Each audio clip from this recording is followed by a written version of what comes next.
back. We're out of the red and we're now into the pink. And we're looking north, and right in front of me is a pink bed full of David Austins, and Sandra will explain what we're seeing right now. David Austin is a rose breeder in England, and he wanted all his roses to have fragrance. This is one of his latest right here. This is Princess Alexandra of Kent. He names his roses after royalty and Shakespearean characters, and he also names them after his family. Up to the right here is a rose called Lilian Austin, which is quite ruffled. It's an unusual one for him, and that's named after his mom. And it's always one of the first pinks to bloom. And in front here we have a rose called Pretty Jessica. And up here? That's not a... that's a...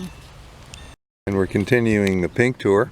We are now on the west side of the property called our climbing roses. And describe to us what you have here, Sandra. Right in the very front here we have two rose bushes called Aloha. And here's Aloha. And how are you doing today? It's a large flowered climber. And behind it we have this is more Aloha. Aloha? Oh, look it up here. And they're quite fragrant, as well as like the Austin roses are very fragrant. This actually is a parent of some of the Austin roses. And over here we have a climbing rose called, climbing shrub really, and it's called Matin. And it is very prolific. And behind that we have Rugosa roses, which some people might call pink, other people might call red. This is again Matin. Matin, right here. And you can go over to the Hansa rose there. Right here, dear? That's a Hansa. And it's the most highly perfumed, actually coming from China and Japan, the Rugosa roses. And they're very prickly and really highly perfumed. When these several bushes in here, maybe 7 or 8 bushes are in bloom, they will perfume the whole garden. Okay, let's try that. And it would be difficult to leave the pink theme without going by this climber that we have here. This is called Blossomtime. Over here. And when we were on a trip at one point in time, actually to the south of France, there was a fellow there from Australia, and he said that this rose was what he considered the most beautiful in his garden. So we bought it when we got home. And it has been lovely. And here it is again. Yes, and it puts up with the winds from the lake. And still, it's called Blossomtime, and it's quite lovely. Oh, actually, this Blossomtime is growing into, this is another Aloha. Oh. This is Aloha. And how are you doing, Aloha? And we're continuing the pink tour. I apologize for the background noise. There's somebody going stupid with his chainsaw there. And before we continue to the pink, we have these huge Alliums just a few feet from the side of the road, and they do stop a lot of people. But down here, dearie, help me with this. This is called Barbra Streisand, and she was involved in choosing the color, the leaf, the perfume, and disease resistance. And it's nicely fragrant, and it's a kind of a pinky purple. Yeah, and she's a person who likes people. People who like people. We'll move on to this pink climber. Oh yeah, tell me about this, Sandra. This is a rose that is described as the most beautiful rose in the world. And it's called Constant Spry. It's another David Austin shrub rose.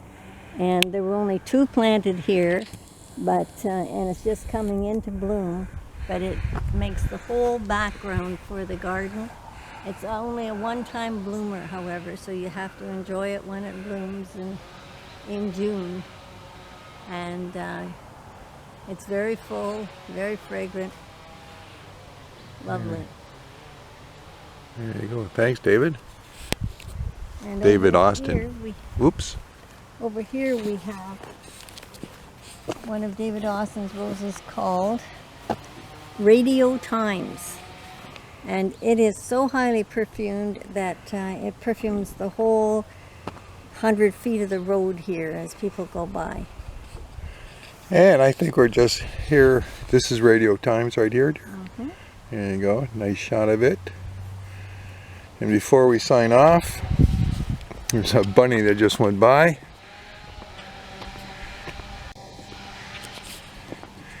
And as we just go through the pink garden, voila, we discover another group of Clematis, not pink, but how can you not stop and admire this Clematis? President. This is called the President. And up to your right there is a Canadian explorer rose called William Baffin.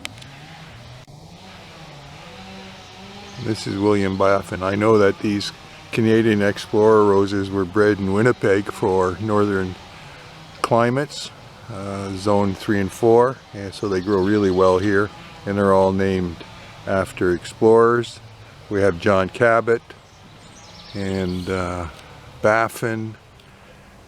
Who else? Henry Kelsey, We have Kelsey. John Davis. And there you go, John Davis. So we're going to end up with this Canadian climber. It's called Canadian Climber Explorer Rose. Over and out on this pink one.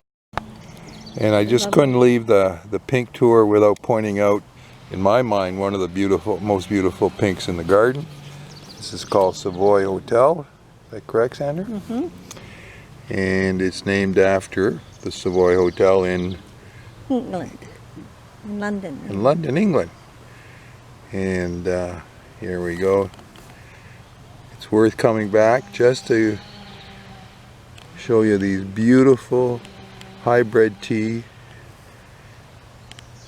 called Savoy Hotel. There you go.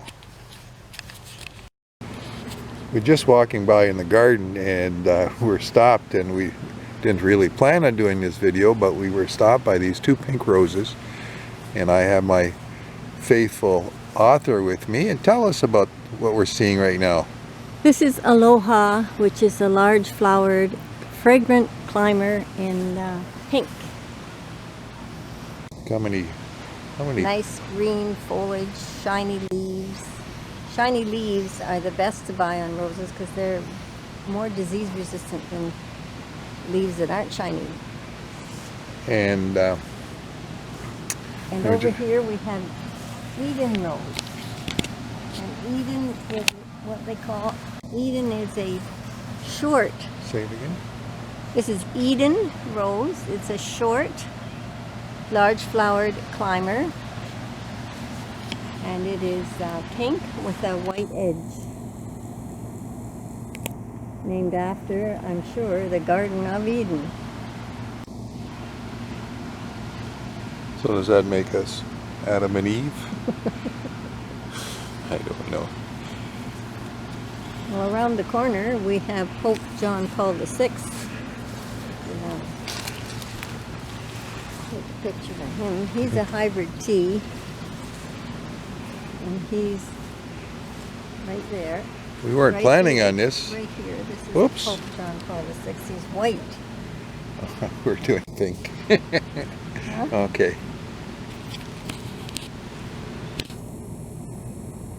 Okay, that's a bit of a surprise. And right here, And he's surrounded by this purple salvia, which makes a nice contrast. That's all Aloha through there. and this is, oh, this is the other side of Aloha. And it needs deadheading. It's too good to take pictures of it now. And over here though, we have rock and roll over. Oh, we've been waiting for this. This is rock and roll, which is a floribunda. And as you can see, it's red and white striped.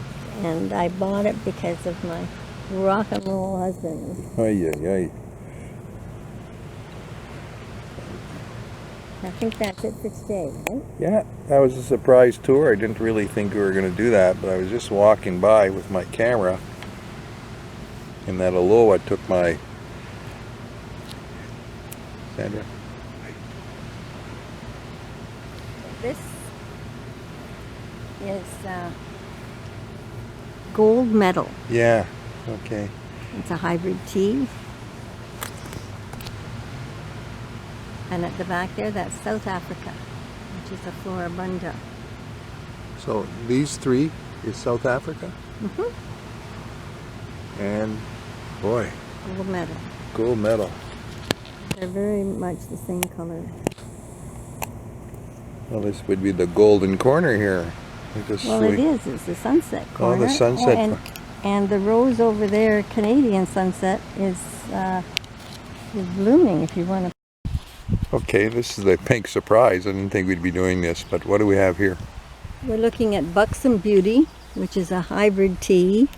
How huge is that? A huge bloom, and it is amazing in that it grows here with maybe only 4 hours of sun a day and almost a wind tunnel off the lake. And that's a smaller of the same variety.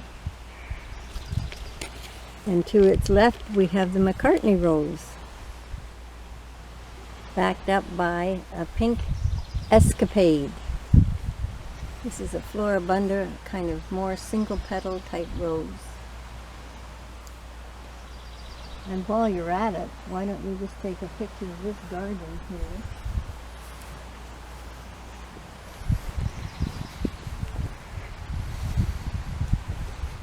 At Beverly? the north side, at the north side of this garden, we have 3 bushes of the hybrid tea called Beverly.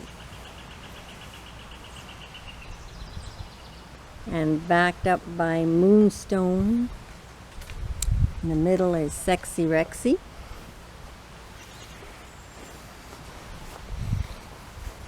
Right here? Is that Rexy? Sexy Rexy. Oh, yeah. I do feel something. This is called Tournament of Roses. That's another Sexy Rexy. And hidden in there? It's Tournament of Roses, which is a Floribunda rose. Actually, it's a grandiflora rose.